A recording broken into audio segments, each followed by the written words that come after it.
All right, it's time to talk Houston Texans football on the Our-Lads Football Network on the OFN today. And that means we are welcoming back Cole Thompson, NFL college football reporter for Fan Nation, part of the SI Sports Network. Cole, good to talk Houston Texans football with you again. Hey, Greg. I think that it's a lot more positive this time around than where we were back in March. So that's at least something to be positive. I like to hear it. Something to look forward to in that forefront. Very good. Before we get started, this is what the Our-Lads 2022 NFL Draft Guide looks like. So if you would like, and I'm talking to the viewer, if you would like an opportunity to get one of these for free, a $32 value, all we're asking you to do is share your opinion, your thoughts on Davis Mills. So it's open-ended. Tell us what you think. Even if he has a strong year, are you still comfortable with him as a franchise quarterback? That kind of deal. Are you kind of bought in as long as he plays well this year? Or are you kind of thinking, I don't care how good he plays. They need to do something to improve the team next year. Maybe even go after one of those top two quarterbacks, which I think a handful of teams are going to be going after, with Stroud and Young. There's no question about that. So that's it. It's very simple. You could subscribe if you want as well. We'd love for you to do that. That's not a requirement, but just give us your thoughts on Davis Mills, and then we will randomly choose one of your comments and then get in touch with you, and then we'll send you a draft guide, and maybe we'll give away a couple. And then Cole, what are you doing right now for your coverage besides the Fan Nation articles? Do you have a podcast? What are you doing weekly regarding that? Yeah, you can listen to me every single day from 3 a.m. to Daily. 7 a.m. Eastern time. I love it. Sports Map Radio Network on the show Just Saying It. You can also download the podcast form on Spotify, iTunes, or wherever you get your podcast listening systems. All right, so Cole is also going to be able to give away maybe a couple of draft guides, so Absolutely. Feel free to give them away, and then you just tell me where to send them. So, but anyway, perfect. Let's talk Houston Texans football, and I do this a lot, and that is like on the day after the first day of the draft, we'll have a recap of what happened day one, and then a few days later, a recap of the entire draft. And I'll say this: after the first day, my opinion of the Houston Texans draft was one way, and then after the draft, completely different. And the reason being was not that I don't think Derek Stingley is a very talented player and that Kenyon Green could develop into a really good player. It's just that it just didn't seem like it was the right way about doing it. It just seemed to be that, Stingley could have gone 10 or 12. Green could have gone 20, 25. It just seemed like they were maybe reaching a little. But when the draft was over, and this is what I always do, I don't care about that stuff when the draft's over. When the draft's over, I just look at the players, and I don't care where they're picked, and I go, did they get a lot of good players on their roster? I think the Texans did. Yeah, I mean, I would have to agree with you on a lot of that. I think with Stingley, the biggest thing was after his pro day, I reached out to a couple scouts, and they had said multiple times he's not going to be there at 13 for the Texans. He is going to be off the board by 12. And there was a lot of people who were saying after his pro day, he was going to be off the board by number 7 to the New York Giants. So that was kind of his floor. So if you wanted to go ahead and get him, you were either going to have to trade up from pick number 13 to get your guy, or you're going to have to just understand that he was not going to be available. So you have to take him at number 3. The biggest thing of what Nick Caserio and Lovie Smith said about the selection was they liked his versatility and they liked his upside for the style of defense that they're going to run. And that ultimately was the main factor between choosing between him and Ahmad Sauce Gardner, the cornerback out of Cincinnati, who went one pick later. Now, with Sauce, the big thing is when you look at the style of defense that he played initially under Marcus Freeman and this past year at Cincinnati, it was a lot of man coverage, bump and grind, press style, which is not what the Houston Texans do. They are very much a zone-based team. They love to play off ball. They love to have guys stay in front of them. And Stingley underneath Dave Aranda ran that style of defense to a near perfection in the year that he was a consensus All-American, a Jim Thorpe finalist, the year that he had his best career season in 2019, led the SEC in interceptions with 6, had 15 pass breakups, most by a freshman in FBS history. So The style of defense that Aranda runs in Waco is a little different than what Lovie Smith runs, but it is a 4-man pass rush and it is zone based. So they want to go get a guy who they know is going to contribute right away in that style of defense. And when you look at it on paper, 2 years ago, we were talking about Derek Stingley Jr. as the number 1 cornerback in the 2020 class. Yes. As a 19-year-old. I mean, like he was just turning 19, and 2 scouts and a GM said if Derek Stingley Jr. would have came out this year, he would have been the number 1 pick. Very similar to what we were talking about with Jamar Chase being the number 1 receiver, and he hadn't played that year. So there are those questions where if he is healthy, you know what you're getting, which is a high-volume, highly productive number 1 cornerback. My player comp for him was Stephon Gilmore. The way that he plays in a zone-based style, he is a really good tackler when you ask him to play the run. It's just you want his ball skills more than you want his tackling ability, which is exactly why Lovie Smith wanted to go after that. And the one thing that Lovie talked about the entire offseason was they had to get better in the coverage standpoint. Not the physical aspect, not the tackling aspect, but the coverage standpoint. They needed to get somebody who could play that number 1 alpha mentality, someone that he had with the Charles Peanut Tillman back in his days in Chicago, what he worked with in Tampa for a little bit with Rondé Barber. They wanted to get that number 1 cornerback. So it was always going to be a need. It was always going to be addressed, whether that was Trent McDuffie at 13 or Sauce Gardner at 3 or eventually Derek Stingley at 3. But that was always going to be the case. They were always interested in drafting a cornerback. And at the end of the day, the style of defense that Lovie is going to run in 2022, and hopefully this is the style that they keep for a while in Houston underneath Nick Caserio, whether Lovie is the coach for 5 years or they bring in another guy, they want that zone style defense. That's exactly what they kind of ran with Lovie when he was working at his best in Chicago. That's what they expect for Derek Stingley. So they went with the guy in the long-term prospect. And ultimately, that was the deal. Now, Kenyon Green, I agree with you that it was a very big reach at 15, but they got 3 picks in return. So when you look at that, they got tremendous value to move back 2 spots, get a guy that they probably would have drafted at 13, and he fits on the offensive line. It allows you to move Titus Howard back to right tackle permanently. He is a 2-time All-American that fixed the rushing attack at Texas A&M during his tenure underneath Jimbo Fisher. They need to get better in run blocking. He was arguably the best run blocking interior offensive lineman in the class. And you got 3 extra picks, 2 of which were utilized to trade up for guys that you think are going to be long-term projects and future staples in Christian Harris, the linebacker out of Alabama, and also John Mechie, the wide receiver out of Alabama. The one thing that was surprising that they did not accomplish, and these are the things you don't know until the draft is over. When you're looking at needs, and we talked about this, a couple months ago. Well, they have to go pass rush. I mean, this is a pass rush type defense. If you don't have a pass rush with a zone defense, you are in big trouble. And lo and behold, the draft comes and goes. It is a stocked. I mean, I haven't seen the depth in pass rushers this past year. They didn't get anybody.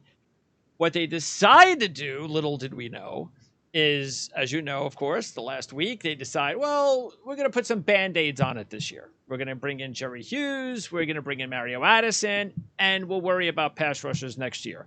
Okay, well, again, the fact that they just still didn't grab one of those pass rushers, that would bother me a little bit. But again, I think those are the kind of things that we just don't know when we're kind of going over where are they going to fit, your players and your positions in your mock drafts and thinking about where these players are going to go. I guess they had a plan all along that they were going to go a different direction. And look, there are so many holes on their roster. You couldn't fill every hole in one off season, but that was their mentality. Did you agree with that? To an extent, the one guy that I was really intrigued with and I thought that maybe they would go after was Cameron Thomas out of San Diego State. I thought he was a really, really good hybrid-type defensive lineman that has tremendous upside. Reminds me a lot of Sam Hubbard for the Cincinnati Bengals. Great against run support and adds some value as a pass rusher. But, it was really intriguing because right before the draft, they had the meeting with Rasheem Green from the Seattle Seahawks, and it seemed like everything went well. But they just weren't ready to sign on the dotted line. And lo and behold, as soon as the draft was over, okay, they bring him in. And now I do think that that's your go-to guy. Like, that's the one they want to be the superstar at pass rush. But at the same time, You still have young guys on the roster. Ross Blacklock. You brought in Thomas Booker from Stanford, who's going to play 3-tech for them.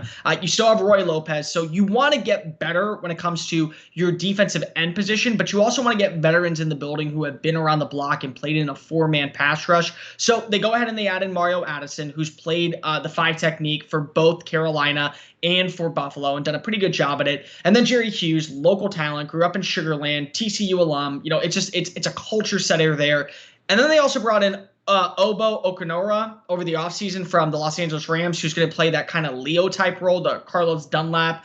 Not really a hand-in-the-dirt 9 technique, but also kind of a standing blitzer defensive end. So last season, they finished bottom 5 in sacks with only 32, and Jonathan Gradar was the only player who got over 4 sacks in the year. Combined, all 4 of these guys added, I think it was 19.5 total sacks last year, and Addison and Green had over 6 sacks. So you're adding in 2 players who have production, have experience playing in a 4-man pass rush, and Jerry Hughes is no longer the same Jerry Hughes that we saw back in his early days of Buffalo, but they did add in Buffalo's defensive line coach as their new defensive line coach, Jacques Taylor. So to bring him into the conversation, they also have a familiarity of what style of defense they're going to try to run. And I actually reached out to Taylor after the pick, earlier this past month and said, what was the difference between Sean McDermott's defense and Lovie Smith's defense? He said, it's all in the secondary, but with the 4-man pass rush, it's very similar. So to have 2 guys who are already accustomed to that style of defensive front, to get a guy who has that versatility factor in Okunora, and to be able to get a guy who has tremendous upside and really came on strong last year as the new strong side defensive end in Seattle, which also runs a 4-man pass rush in Rasheem Green. Well, you put a Band-Aid on it is probably the best way to put it. I don't think any one of these guys is probably the long-term option. Of the 4, I would bet Green is the one that has the most tremendous upside when it comes to that. But at the same time, I think that what you're doing is you're just putting a blanket on understanding there wasn't a pass rusher that we really fell in love with after the top 2. And at the same time, we had to go address other needs. And we look at next year's class. We know that we're still going to be pretty bad. And there's 2 names to probably watch for: Nolan Smith out of Georgia, and of course, probably, in my opinion, the best defensive prospect we're going to see in the next 5 years, Will Anderson, come out. They're both going to be available to when we're on the clock. Let's just go ahead and get veteran talent this year just to stabilize the other side of opposite Grenard. Yeah, because that's that's one of the things that you always talk about with the GMs, with the quarterback position. And we found out that at least we knew Atlanta was thinking all along about next offseason. A lot of people weren't sure about that, but I was pretty confident that was the case, and it played out that way. But same thing was what you're talking about with Houston and pass rushers. That's what they're doing. They're looking ahead at next year's draft. They're probably going to have their own top 10 pick. They have Cleveland's pick. So if they want to move up a couple of spots within the top 10, depending on where they are, they can do that, and they can grab one of those 2 players you talked about. Yeah, and you know what's really crazy is that if Davis Mills has a good year next year and the team just struggles, and say he throws for 4,000 yards and 30 touchdowns and completes 68% of his passes, but the defense just can't add pressure and the secondary still is woeful and they don't have a lot of good pieces and the receivers are making drops. If you're picking at number 2, you can just offer a 3rd-round pick along with your 1st-round pick, move up to number 1 and get Will Anderson, and you have your quarterback situation, and then worry about what you want to do with that other pick. Go get a safety like a Jordan Battle, or go get a wide receiver like a Keyshawn Boutte. And again, we don't know what's going to happen with Deshaun Watson, because if Watson is out for half the season, which there is an opportunity to where he may not play until week 10, week 11, Cleveland may struggle to where they're just saying, you know what, we're going to hit the reset button. We understand that we don't have a pick, but we have our quarterback of the future long-term in Watson. And the way that Andrew Berry worked out that contract was basically, we're paying him $1 million this year. We're going to really focus in on paying him $40+ million every year after starting in 2023, to where it's not really going against the cap. And if he does play, well, that's awesome. We basically got him for a bargain price for year 1. So it ends up working out kind of in your favor no matter how you put it. And at the same time, here's the best way that I can put it. I've watched the quarterback group from last season. I mean, going into next year in the 2023 class, just studying film on players for the SEC. And the SEC has really good quarterbacks, to where I feel like if you don't feel comfortable drafting a Bryce Young or CJ Stroud at number 1 or number 2 because you have to fix your pass rush, there are options that you could go in and bring in competition alongside Davis Mills to where you feel competent. Hendon Hooker out of Tennessee is one that I'm really high on. I think that his skill set in that Josh Heupel offense is going to make him a potential 1st-round pick. We're hearing the hype around Will Levis for a reason because, let's be real, his dual threat mobility is fantastic. Spencer Rattler going back to work with Shane Beamer may be the blessing in disguise that gets him back into that first-round conversation. And there's always a conversation to be had of who's going to be the next breakout star, and it could be Jaden Daniels now going to LSU with Brian Kelly. It could be Florida's Anthony Richardson now that he's the full-time starting quarterback there. So there are options to where you can go out a quarterback and still get your guy in Will Anderson if that's the case, because you do have that extra first round. Yeah, it's going to be interesting to find out which quarterbacks do decide, you know what, if Stroud and Young, if they're going to come out, maybe I'll wait another year or so. I'm the man. So I'm the number one quarterback, because you just mentioned a bunch of them. And of course you got Kedon Slovis out in USC, who also has first round potential. And I'm very intrigued about how the scouts are going to look at Grayson McCall. Very intrigued. Yeah. Because I love Grayson McCall. And I just got to, he supposedly has a strong enough arm and everything else is good. I love everything else about him. But, you never know about the level of competition, and truly, does he have the makeup of an NFL quarterback? So there, like you said, there are going to be some good quarterbacks in the ACC. There are going to be some other good quarterbacks, and there'll be enough of them, no question about it, that I think we'll have some good quarterback classes in the next 2 seasons. I mean, and also Kedon Slovis now at Pitt, but Caleb Williams at USC. Yes. For him, he's going to arguably be the fan favorite to be the number 1 pick in 2024. So, I mean, when you look at that, if Mills does well enough to where you feel comfortable and say you don't have the number 1 pick, but you can end up with like a Nolan Smith, or you have to move off of a Laramie Tunsil and you want to get better on the offensive line, you could do that. And Grayson McCall, I love his game. I don't think that it's going to transition to the pros as well as most people, as some people do. I kind of see that's what I'm saying. And I think there's still definitely we gotta do some more work on him. Yeah. But when you look at it, there are good quarterbacks coming out in next year's draft, but there's good quarterbacks coming out in 2024. Yep. I mean, we haven't even talked about Quinn Ayers, who potentially is going to win the starting job at Texas and hopefully finally be the reason why Texas is quote unquote back. And if he is, well, that's going to get some high praise and that's going to get some hype. And then there's some quarterbacks right now who are sitting on the bench who are getting their first chance to start in 2022, to where in 2 years they may be in that conversation. So, the good news is that this was a draft class to where Davis Mills played strong enough and competent enough to where the team didn't have to go out and trade for a Baker Mayfield or trade for a Jimmy Garoppolo and pay $18 million, to where you feel comfortable running it back with him another season. And if he does improve, well, you can feel comfortable running it back another season to where in the final year of his rookie deal, if he's not that good in year 3, well, you have options available in 2024. And that's kind of what good GMs do, is they look 3 steps ahead. That's what they did with looking at the edge class in 2022 or 2023, to where they feel comfortable going and adding all these veterans. They wanted to go ahead and address the wide receiver class, which is very top heavy next year, and there's a tremendous drop off afterwards. So Kayshon Boutte, Jackson Nasira Smith for Ohio State, Jordan Addison wherever he lands. So the level of competition after those 3 is very much of a drop-off, but same thing with like offensive tackle. You go and get yourself an Austin Deculus in the 6th round, to where if he ends up panning out, well, you're not reaching for a tackle in a weaker tackle class next offseason, and you also have 2 options there. So, you're in a pretty good spot in Houston. And you made a good point with Addison, because that's the main reason Slovis transferred to Pitt. So that's going to make both of their stocks rise for next season. Okay. Was it a coincidence that, because when I looked over, and I don't go looking for trends in draft picks, for team draft picks. I just if I'm writing down specific key notes, it just okay, check mark. All of a sudden you start realizing, well, interesting. And so what you realize with Houston's draft is that 6 of the 9 players were from SEC schools. Yeah. All 9 were from Power 5 schools, and loads of experience. These players. I mean, Stingley might be the guy with the least amount of experience because of his injuries, but loads of 4-year starters, that kind of thing. So was that a coincidence, or was that that's the way they wanted to, add to this team? I actually caught on the trend very early on in the process after the first two picks. And then when they trade up for John Mechie, I kind of wrote down a note. Let's focus in on how many SEC players they end up selecting. Yeah.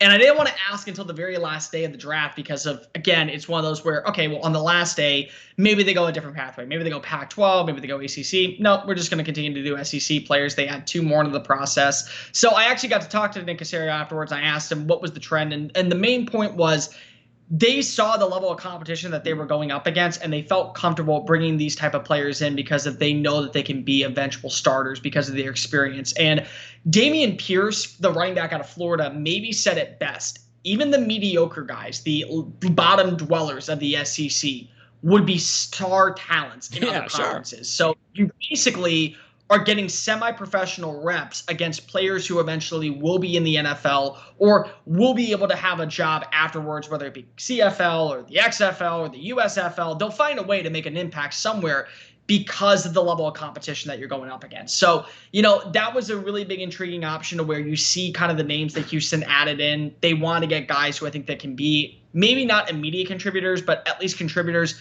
very well down the stretch. I mean, Austin Deckles is one of the most decorated offensive linemen in SEC history with 46 total starts at right tackle for LSU, 64 total appearances, the most by an LSU player. And he's a sixth-round pick to where there's very little that he's going to be able to probably improve on. But if that's the case and he ends up being a pretty decent player, well, you get a swing tackle or a low-tier right tackle starter long-term to play as a sixth-round pick. And then you kind of look at other names. Jalen Petrie, a 3-year starter, very versatile, played as a star player, played as a linebacker, played as a free safety during his time underneath Matt Rule and then Dave Aranda, really good against run support. Thomas Booker, a 3-year starter in Stanford's defensive line.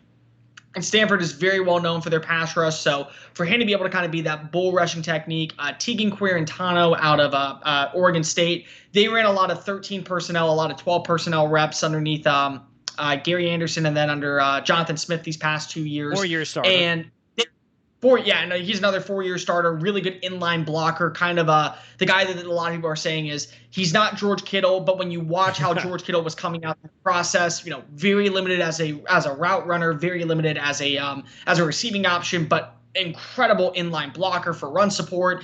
That was kind of the trend that they were going after. So they basically are saying maybe these guys aren't NFL ready, but the reps that they got in college makes them at least advanced enough to when we put them in our program, they should be accustomed to working immediately, finding a way to, kind of have that niche role. And Caserio brought up, and John Mechie brought up as well, the practices in the SEC are so physically enduring through the weeks that there have been players. Najee Harris was, I think, the most recognizable in Pittsburgh, saying it was a breeze after what he endured.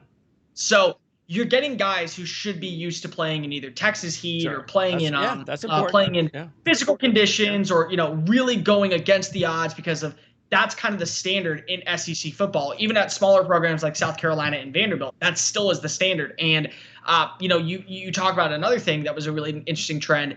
They added a lot of Houston homegrown talent. Like they added in Jalen Petrie, who grew up in Stafford, right outside of downtown. Kenyon Green grew up in an Humble, about 30 minutes outside of downtown Houston. Derek Stingley grew up in Baton Rouge, so about a 6-hour drive.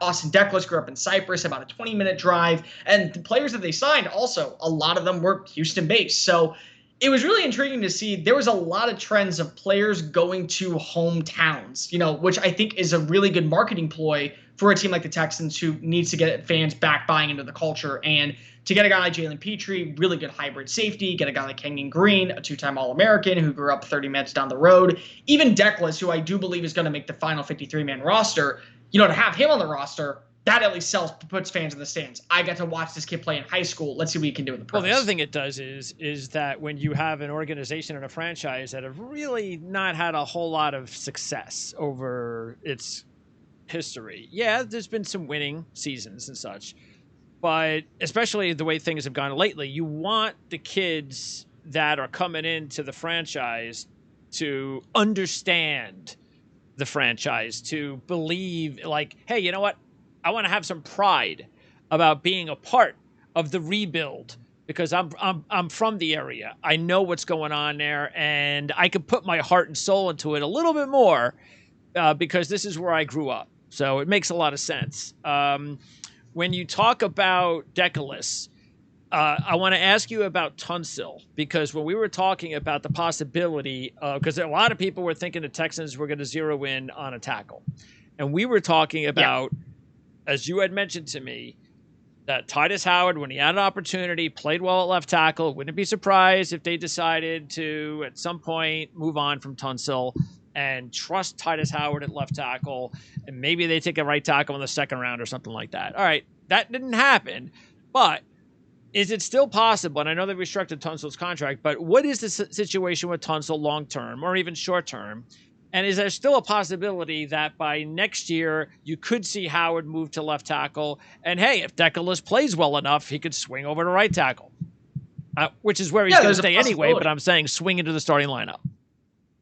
Yeah, no, I mean, again, and we actually talked to Deculus about this. He's going to work some guard reps as well during mini camp this upcoming week, so maybe he'll move inside full time, but he thinks that he's going to be playing tackle, and I could see it. You know, when you look at his frame, he probably fits more of a tackle than he does an interior offensive lineman, so that's a positive, but I wouldn't be shocked if two things happen. Number one, if Tunsil plays well and he improves and is healthy for the full season, and the team knows that they're not going to be able to re-sign him after his deal gets up in 2023. They move him at the deadline to a team that's really aggressive and looking for a franchise left tackle.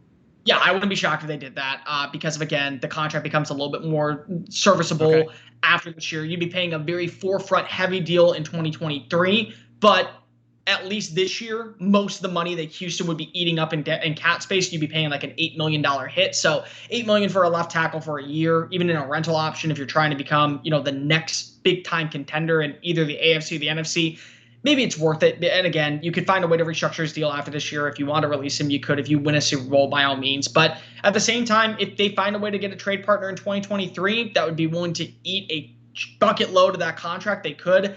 Houston would not be afraid to also release Tunsil, you know, if he struggles or isn't a fan of, you know, the team and what they're doing, because to be fair, they have a lot of money to be able to spend in free agency, including money that they could take in a dead cap hit to where they'd be okay.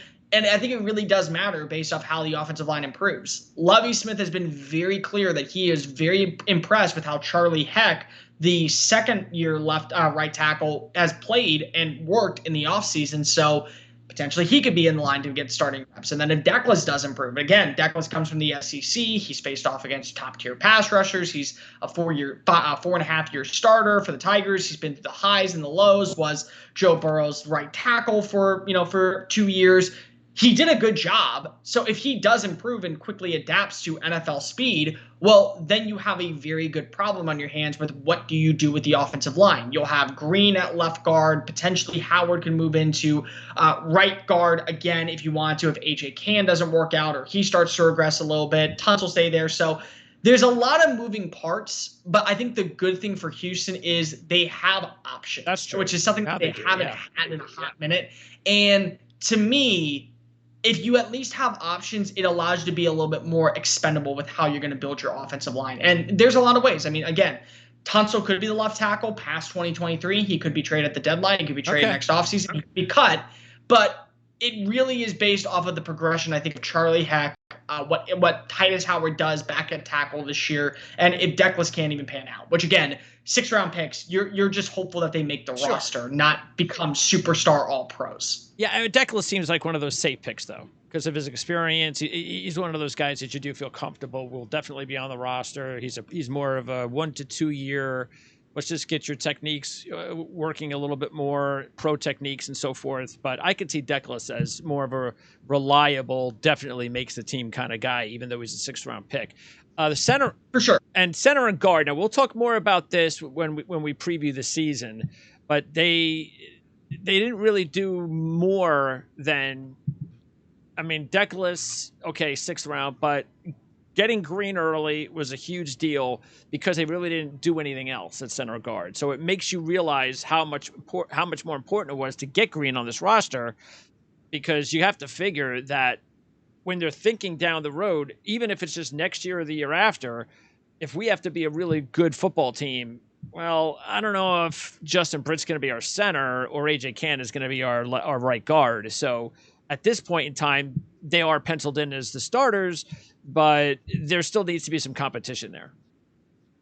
I mean, they have Jimmy Morrissey. They brought him back on a deal, and he did well in a pinch as a starting center when Justin Britt missed time. So I'm not here to say that he's going to be a competitive starter, but there are worse options out there than Jimmy Morrissey as your backup center. So if anything were to happen to Britt to where he got an injury, you'd at least have a capable guy who's worked well in a pinch role, as a semi-starter last year.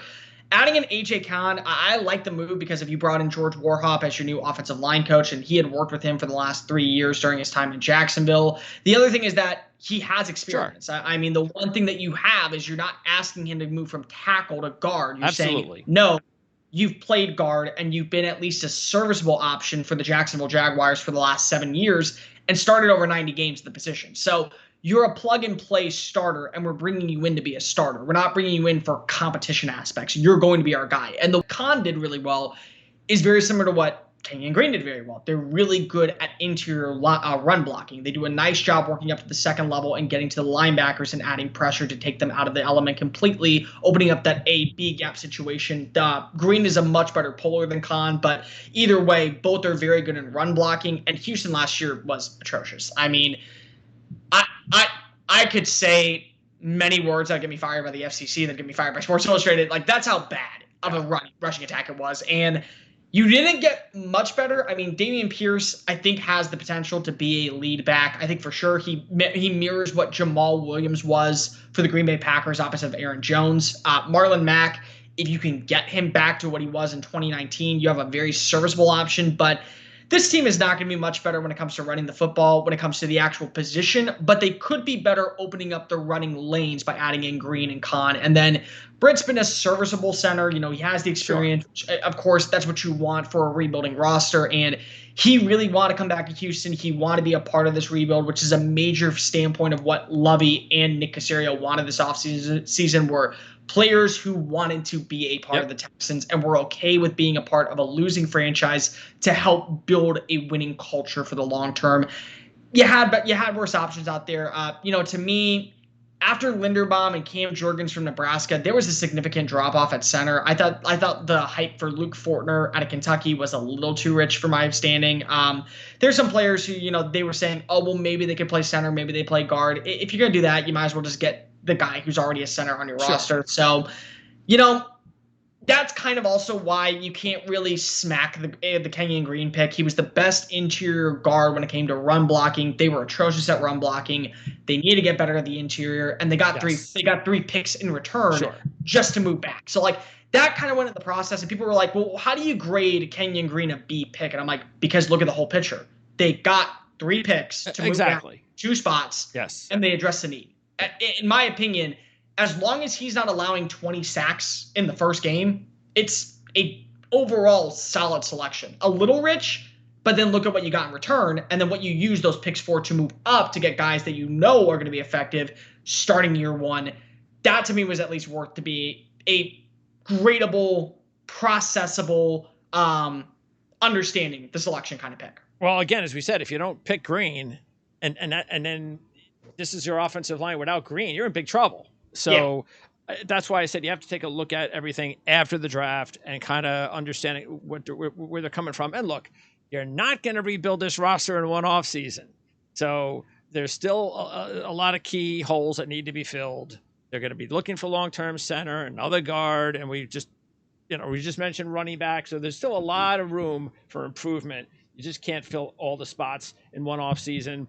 Where do you think Petrie does fit in with this defense? Because of the fact you talked about it, he was his hybrid role is just, that is something that is just a rave now in the NFL. So to get a kid like that, Big 12 Defensive Player of the Year, I love the kid. I think he's going to be a great addition. But how do you think he fits into their defense? Is he in a specific defense?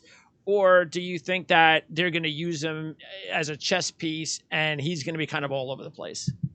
So I know a lot of people are saying they remind him a lot of Budda Baker and a lot of Tyrann Mathieu and how they utilize him in the slot kind of role. I see it, but the guy who I'm going to go and watch a lot of extensive tape on this offseason to see if he could kind of play a similar formation is Javon Holland, who was drafted by the Miami Dolphins last year.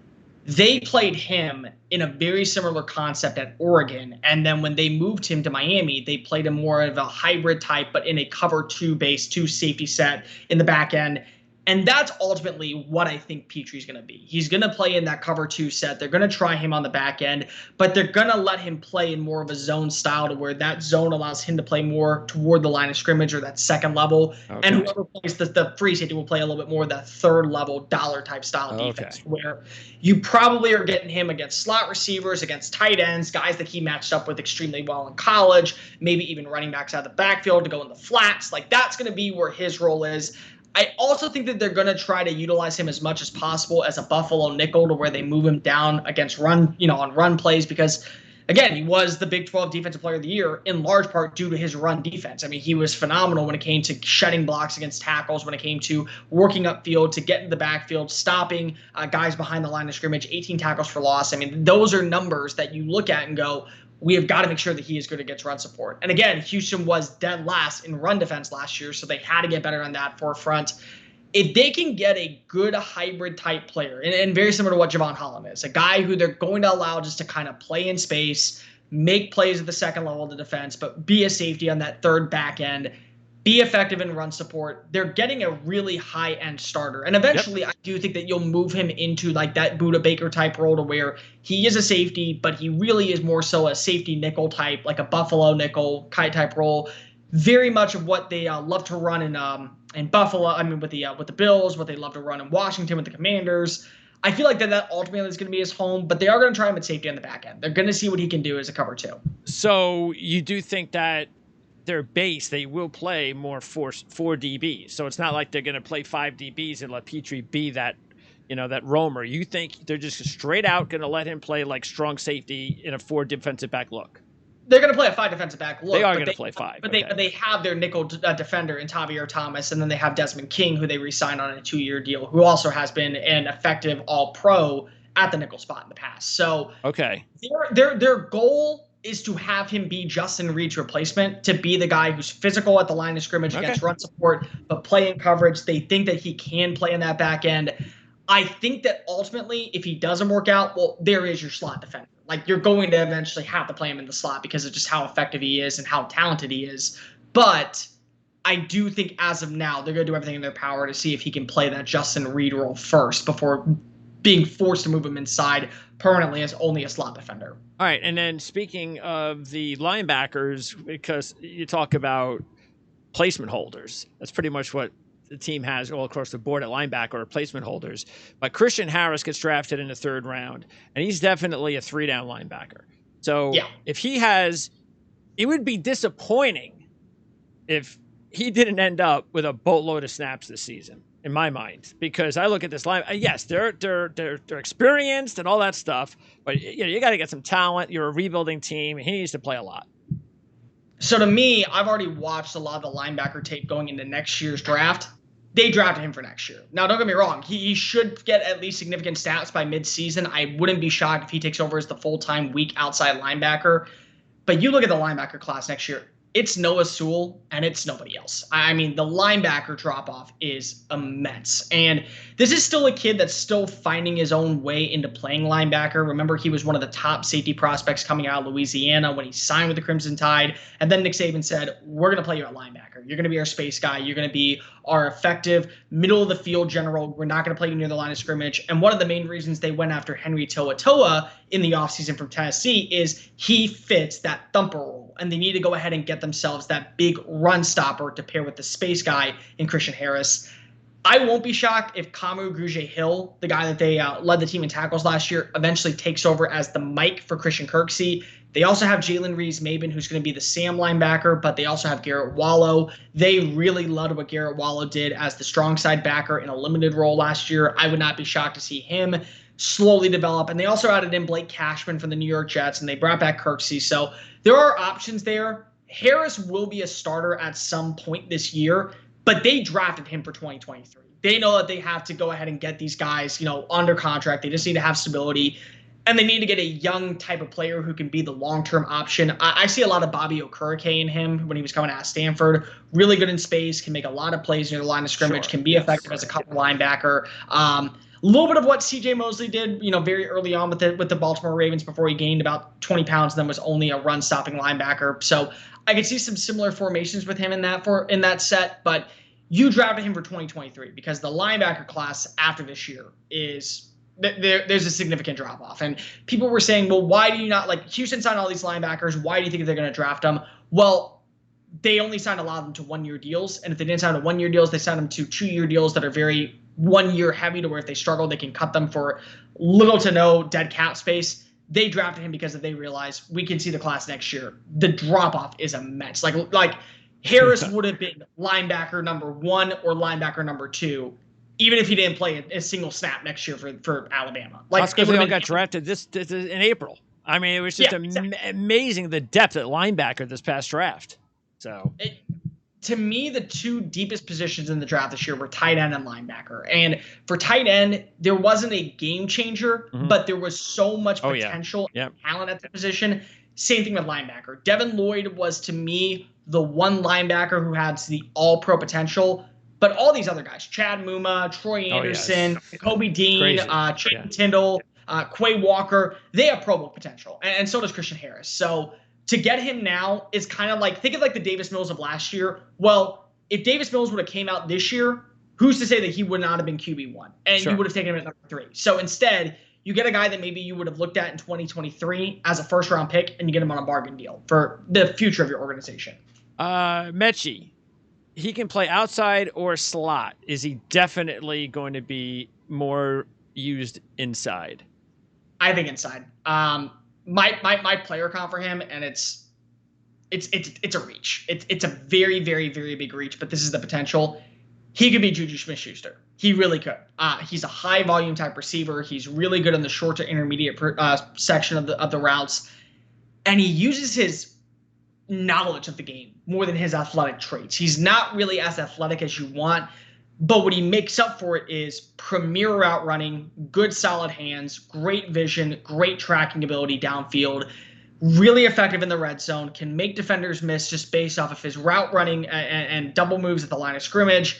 That's kind of what you wanted. You want a high volume receiver that can make plays across the middle of the field and keep drives moving ahead.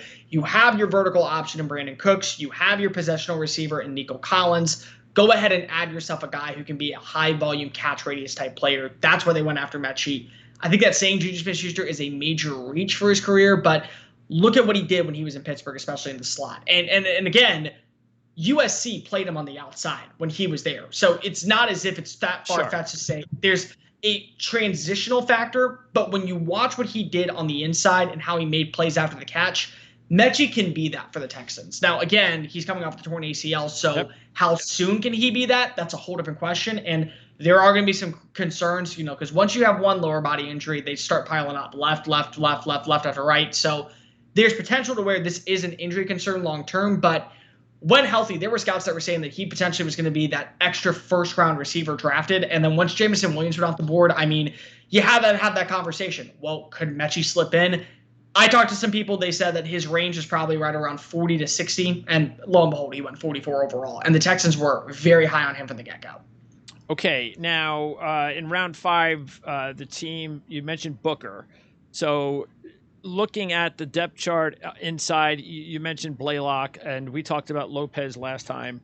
But, here's a kid that, I mean, anytime you're going to go to and grab a kid from Stanford, you're going to get somebody who's highly intelligent like this kid is. But, I mean, a multi-year team captain, what was he, like 2-time second team Pac-12? He was Pac-12, all Pac-12, I know, twice. I think it was a first team year and a second team another year. So are you looking at a legitimate part of the rotation moving forward? It may not be immediately, but he was drafted sort of like Roy Lopez last year.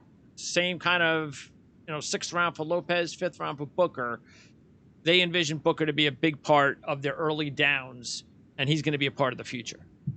They brought him in to learn underneath Malik Collins. That was what was basically told, is that they want him to learn underneath Collins and how they can utilize him as a bull rusher because they have their run stopper at 3-tech and Roy Lopez. So they wanted to get better at adding pressure up the interior, and that's kind of where Booker was at his best, being a bull rusher in a 4-man rush. That's kind of where you have the best play from Malik Collins as the bull rusher for this defense. So they're bringing him in to learn underneath Malik for a year and then hopefully probably take over as the full-time starter. But again, we also said the same thing about Roy Lopez. We're going to take a fly on the wall. Hopefully he pans out and becomes a really solid run stopper for us. And he was arguably the Texans' best rookie last year. I mean, consistently, you could say probably Davis Mills toward the season's end, but at a consistent level, it was arguably Roy Lopez. I mean, not many people saw a 6th-round pick becoming the starting 3-tech opposite and surpassing Ross Blaylock, the former 2nd-round pick and the first pick of the 2020 draft. Nobody kind of thought that was going to be the case, and lo and behold, it was. So Booker has kind of that same intangibles, that same type of motor, the resiliency.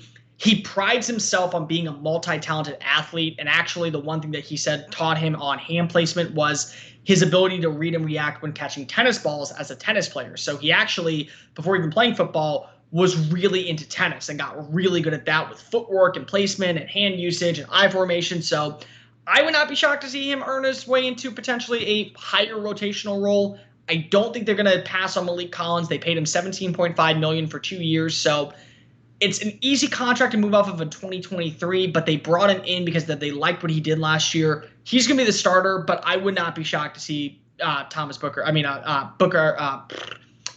more reps. Thomas Booker at some point get more reps.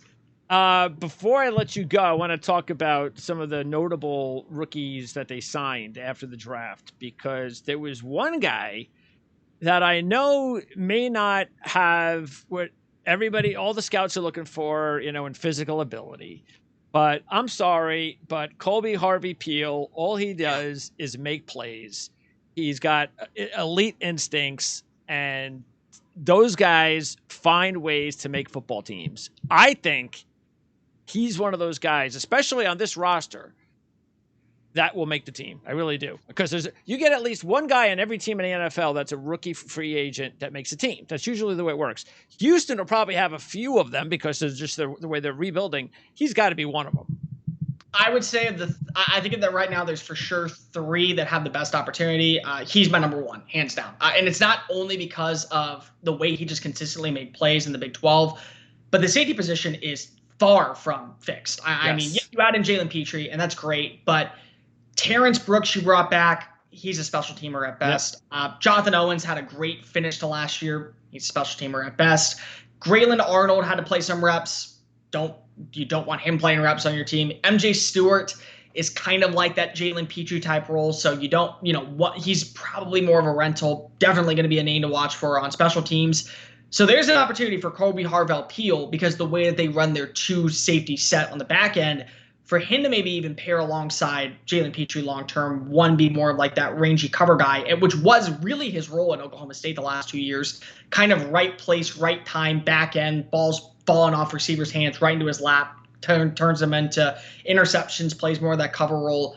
I could see him actually earning even some reps at some point during the regular season with the first-team defense if he comes on, just because he simply made plays at Oklahoma State. Number 2 would be Tristan McCullum. He was the twin brother of Zion McCullum, and he also started at cornerback for Sam Houston State. Has the range, has the physicality, has the frame of what you want for an outside cornerback.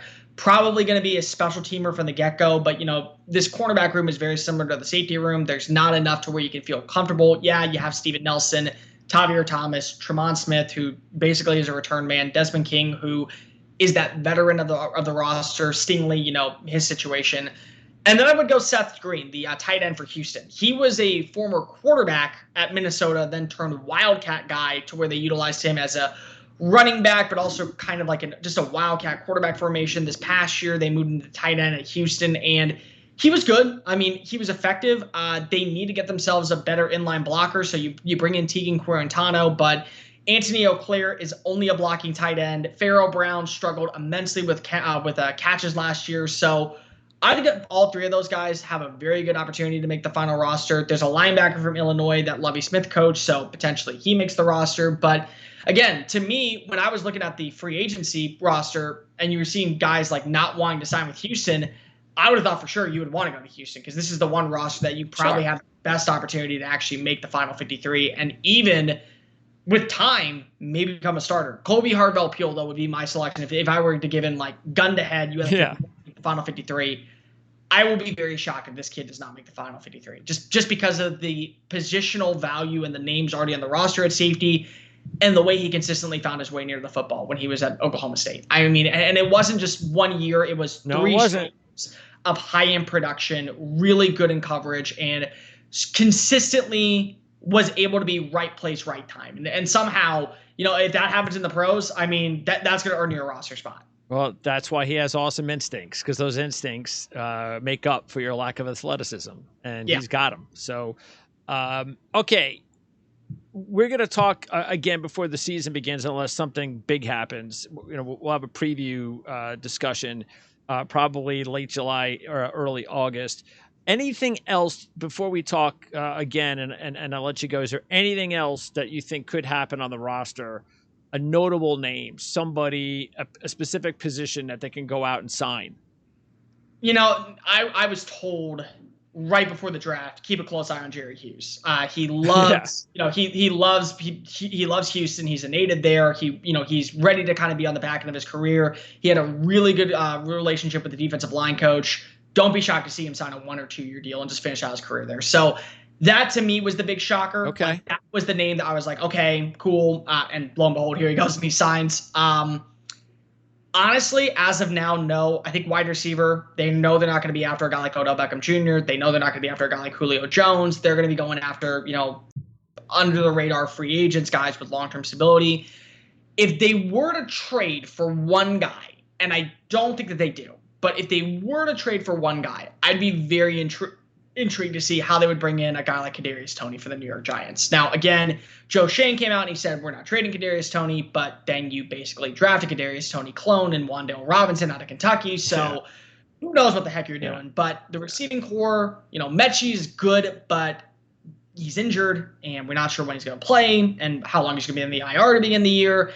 And they played 5 different guys at the slot receiver last year, and Danny Amendola, a 37-year-old who's on the back end of his career, was the only one who was consistent at the position. So there's reasons to say, okay, maybe we can go ahead and put a flyer out there if the price was right. I wouldn't give up more than like a 5th-round pick for him, but I wouldn't be shocked if they added another receiver via trade. They did it very late last year with Anthony Miller right before free agency. I mean, right before the OTA started. Okay. Maybe they do something along the lines of that and they give another opportunity. Maybe they bring in another running back. I don't know which one they would, but that would probably be it for right now. I don't see them adding in a major name. The other name that they added in was Kevin Hogan, which just shows they're going to go ahead and have options to back, Davis Mills. So was there a player that was a rookie free agent last year or somebody that they picked up from a practice squad and moved to their practice, whatever, somebody that is coming in with just 1 year of experience, who you look at the depth chart and you're going, I don't know who this guy is, and he's he's the back end of the depth chart, but he may surprise this year. You saw a little bit of something last year during practice and maybe during camp, that maybe this year he'll take a step forward. Well, Jimmy Morrissey would probably be the main one because if he was cut by the Las Vegas Raiders and then signed to Houston's active roster. So, that was one to where he was a 7th-round pick and then ended up starting 4 games. So if he can take the right steps, I mean, he feels like exactly what the type of culture, locker room builder you want for Nick Caserio. The other name that I would keep a close eye on, just simply because of they brought him in for a reason, Philip Dorsett with his speed. They really wanted to utilize him in the slot last year, and he just wasn't able to stay healthy toward the season's end. And Davion Davis is another one. They really liked what he was able to bring on special teams. They liked his attitude. They liked his potential.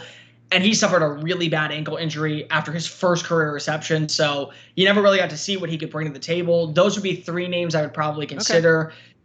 Everyone else, probably not. You're basically fighting for reps to even stay on the roster. Morrissey to me feels like the safest one of guys who we say he showed something last year. Let's see what he can bring. Justin Britt is a good veteran presence, but there's a reason why he was very open to re-signing with Houston. There weren't a lot of teams calling. Morrissey is younger. He's a little bit more athletic. Maybe he ends up being a potential starter in a pinch, and maybe just maybe. center, you never know with them. You can be a first-round talent and an all-pro. You can be a sixth-round guy and turn into something special. Maybe Morrissey is that guy. Absolutely. That's the one position that could definitely happen. And then finally, for fantasy fans out there, because by the time we talk again, there might be some drafting going on. When you take a look at Mack as a veteran and Pierce as a young kid, what do you think about the snaps there? What do you think about Pierce's future and Mack's potential future? And then also quickly about Brevin Jordan, because most people, again, we talked about it, but most people probably looked at the roster before the draft and thought, oh, they have to get a tight end. This is a deep tight end class. They have to get somebody, one of those really good tight ends early. But as we talked about, Brevin Jordan did a really good job for them last year. He was a high-end talent. There was a lot of talk a couple of years ago that he was going to be like a first or second round kind of guy. Yeah, I remember he that. actually played really well last year for him. So this is not a surprise that he's penciled in as the number one guy. Does he have the ability, even with this offense, with Davis Mills, to be somebody to keep an eye on for fantasy fans? To an extent, yeah. I think that, they want to see him become a little bit more versatile in the passing attack. I think that because he is a flex option, they're going to target him a little bit more because he'll be playing in space. I would take him in like the later rounds if you were a fantasy guy, definitely, just because of Davis Mills targeted him a bucket load in the red zone. So the touchdown ratio, 6 points. That's probably efficient. So he's worth a flyer. And I'm saying dynasty leagues where you're going to be talking about the future of your team. And then Mack is a weird one because Mack, when healthy, could be a lead running back in the NFL. Sure. I mean, there was conversations of teams talking about paying him like a 3-year, $40 million contract before the torn Achilles in 2020. And there was conversations of why draft Jonathan Taylor if you already have a 1,000-yard runner in Marlon Mack on your roster.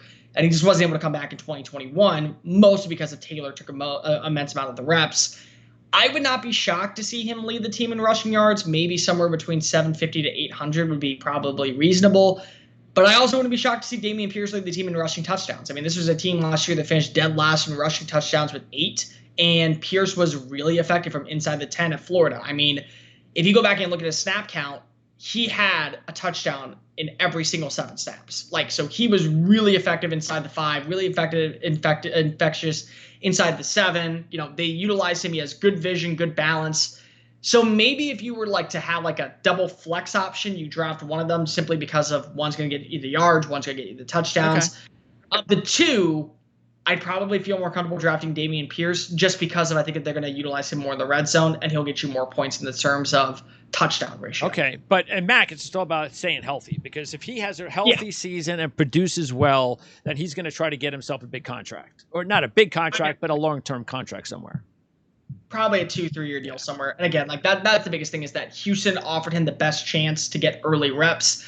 Kind of what you saw if you when you brought in Mark Ingram, when you brought in Phillip Lindsay, it gave them the opportunity. Sure. But at the same time, Nick Caserio is not afraid of admitting fault and realizing I made a mistake signing this guy. I'm going to go ahead and cut this guy immediately. And he did that when he traded away Mark Ingram, and he did that by releasing Phillip Lindsay. So, there's reasons to say, okay, I believe that this is what's best for me, and he may end up looking like the clear-cut number 1 running back, and by midseason, he's no longer even on the roster. And by the way, Burkhead's also going to get a lot of touches because that's the type of player he is.